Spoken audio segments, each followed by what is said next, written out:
Hi, needless to say, I've always got the odd mystery phone.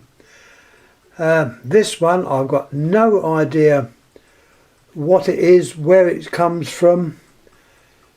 The age on it I think is in fact 1951. Looking at the induction coil, it looks like a date on there 1951 or 52. It's obviously same shape as our 332.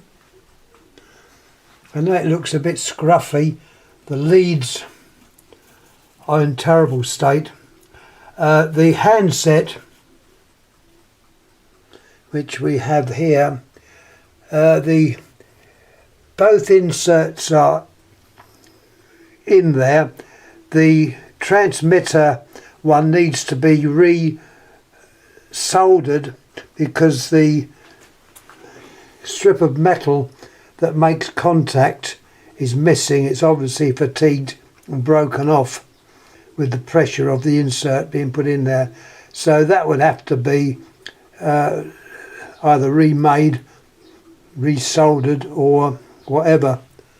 The earpiece simply needs to be reconnected. As I had a look at it, the wire just dropped off, probably through age and probably fatigue as well. The dial is obviously not the right dial. As far as I know, this came with the phone, but it's not the right dial. Alright, it could be made to work, it could be fitted into the hole. How are you going to hold it in there? I don't know, because there's no fixing screws or anything. It could possibly, if you've done it very carefully, to hold it in, put a couple of little dots of araldite. I don't like putting araldite on these things. There's always time when you might have to take them off. But as a last watch it, that might be an idea. Show the inside of the case. That's shown up very well. I'm a job making that show up inside. There's the inside of the case. No names, nothing in the case. On top of the case we do have this written, CZPE. So if anyone knows what that is, please tell me. Desperate to know. I'm one of these curious so-and-sos. You've got your number holder there.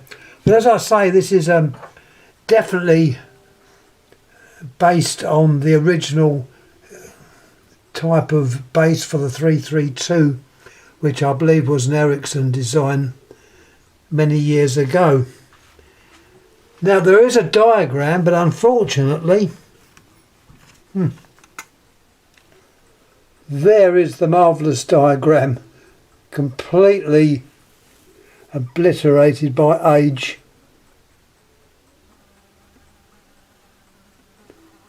With a name in that corner there, I don't know what it says.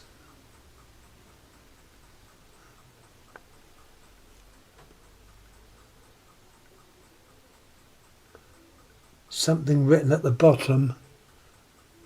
It looks like it should be round this way. Let's have a look.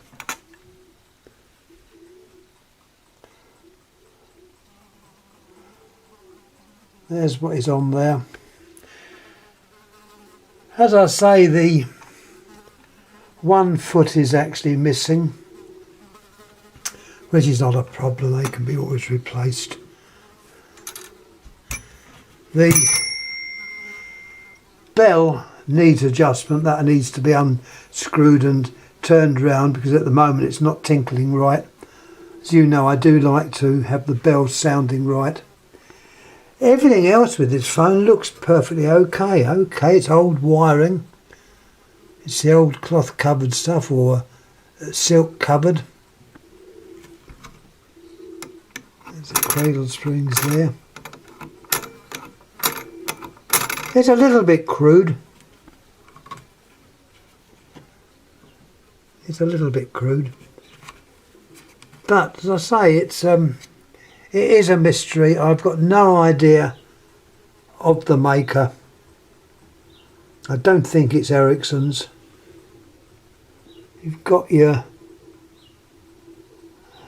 nice windings of the actual ringer. On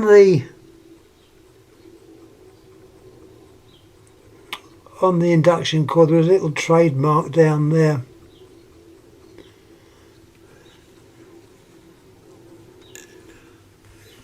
All round a mystery. The case is in beautiful condition. It's made of Bakelite. There's this name again on the top. It's in Bakelite. There was some writing on the back which someone had scrawled on there. I don't know what it means. Hopefully that will clean off. It's like it's been put on with a felt type pen or something, but apart from that, the case is in perfect condition. So's the handset. So really this phone could be restored to its former glory. It might be worth it. It's just that as you know, I'm sorting through stuff upstairs, and this one I came across. I thought, well, let's have a little look. I've been putting up virtually all workers that I've been showing. Let's put up something that's not a worker, which, you know, is a bit of a little job in hand to get this going. And really, to get this going, as I said, to do a little repair job to the handset on the transmitter, to replace to either put the wire through and solder it to the transmitter if it's possible, just re-terminate the earpiece, and the dial, which there's nothing wrong with this dial. It's obviously not the right dial. It just doesn't look right. This dial is noted 63, but is it one that was replacement to this phone at some time? It's funny that lead is on there, which corresponds to the same type of covering as the cords. I've got the diagram I made of the termination, so obviously the three wires go on to the three terminals there. I've got that all written down, so it's just a case of putting it all back together, cleaning it up, fixing the dial in somehow. Whatever I do, just use the smallest amount of adhesive, or wedge it in somehow so it can be released without damaging. The thing is, these Bakelite cases are so easily damaged, and I believe this phone to be an unusual one. Is it from Czechoslovakia? That's what I'm wondering. I'm seeing the CZ, Czechoslovakian, something Ericsson. I'm only surmising, so please, I know I'm going to start to ramble, which I'm not going to. If anyone does know this phone, please let us know. Be very grateful. I've got one or two oddities upstairs that are in desperate need of getting going, and this is just one of them. Anyhow, thanks again. I'll pop this one up, and yeah, I look forward to any comments on this. It's funny enough, the handset is very similar to the handset they used on the continent, and also like the early American one. Similar, not the same, but similar. Anyhow, before I start rambling, I'm going to shut up and say many thanks for watching. Thank you.